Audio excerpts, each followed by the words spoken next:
Magandang gabi po sa ating lahat. Ito po ako muling nagbabalik po at nagpaparamdam sa aking YouTube channel at sa akin pong iba pang mga channel at sa lahat po ng mga nakaramdam ng pagkadismaya dahil sa hindi po natin nagsineryoso yung ating pagbablog. Ipagpauman ninyo po.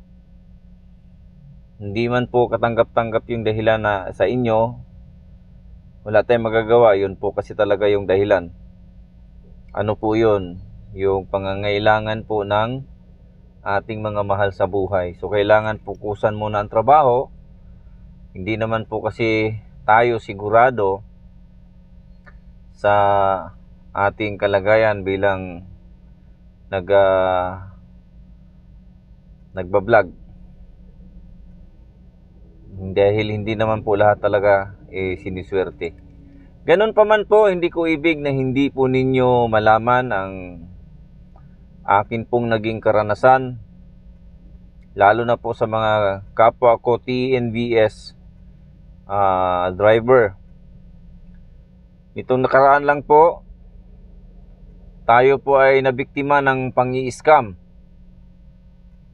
At nalulungkot tayo kasi hindi man po ganun kalaki ang pera na nakuha sa atin, hindi din po ganun ka liit.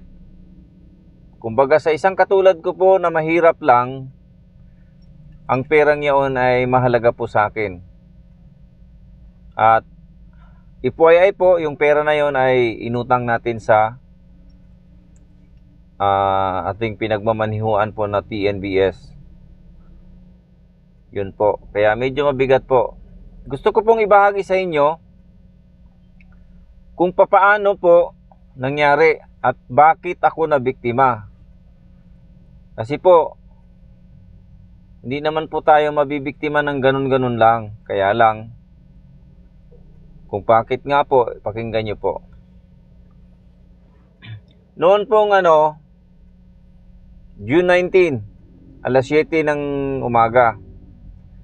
Humigit kumulang mag-alas 8, 7:30, like something like that.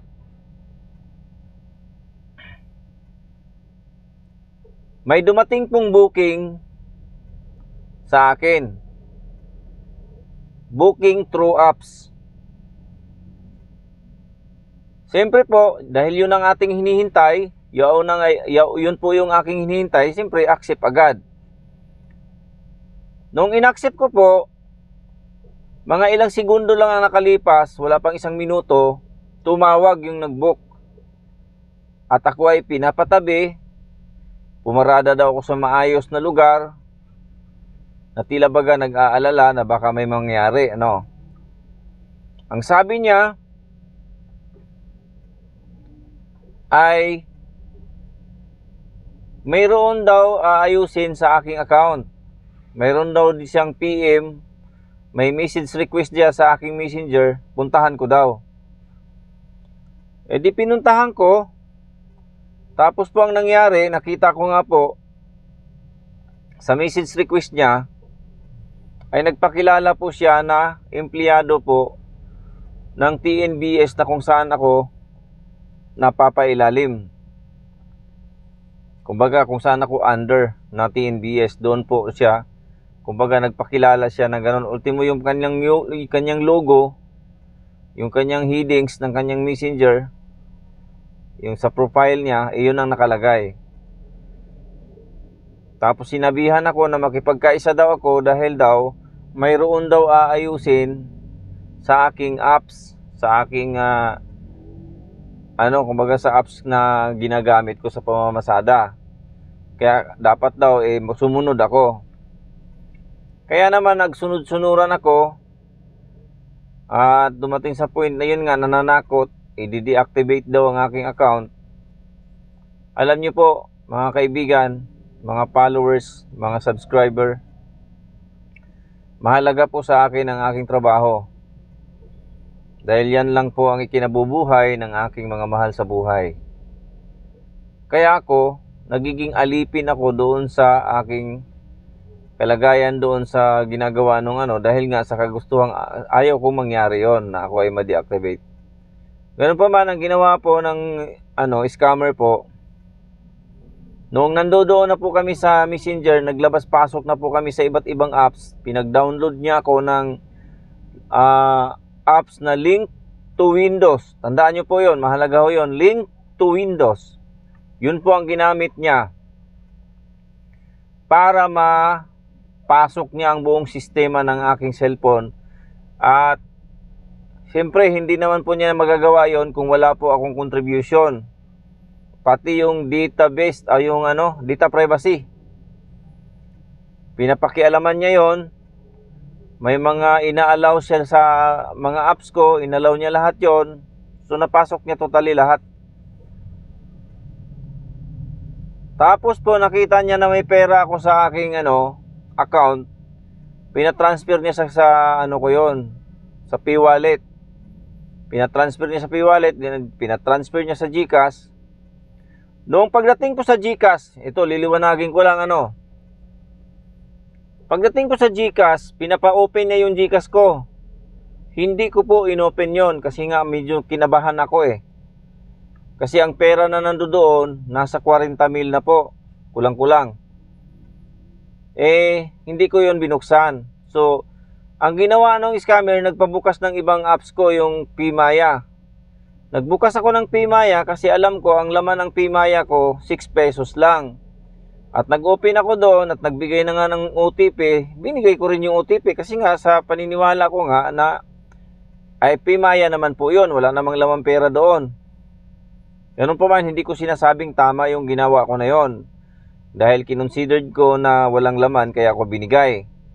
Hindi ko po sinasabing tama yon.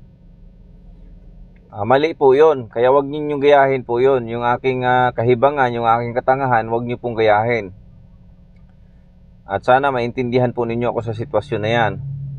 Pagkatapos po yun, naglabas-pasok kami sa iba't ibang apps. Inopen nga yung mga mayroon siyang ipina-allow doon. Pagkatapos, gusto pa niyang biktimahin yung aking operator.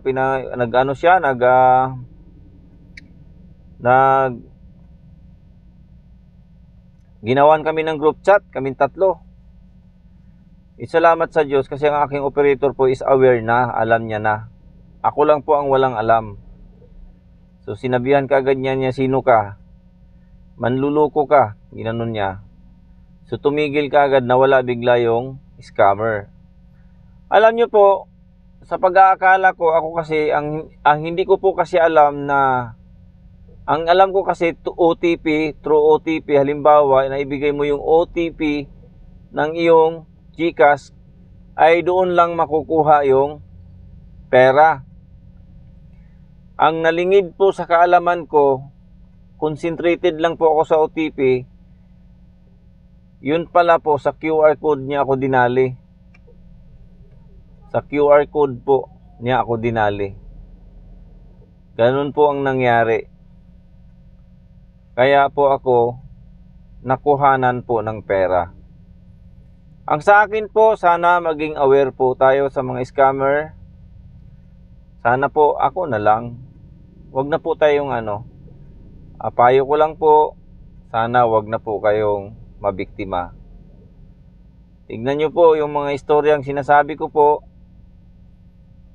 Lalo na sa mga kapwa ko, PNBS driver. Ingat po. Nagpakilala po ang aking yaong scammer, nagpakilala po na siya ay Grab support at ako'y tatanggalin niya o i-deactivate kapag hindi po ako nakipagkaisa. Kaya sunod-sunuran po ako. Yun po ang dahilan. Sana sa makapanood ng aking video, i-share nyo po para malaman din po ng iba at maunawaan po sana ninyo ako. Salamat! Bye-bye!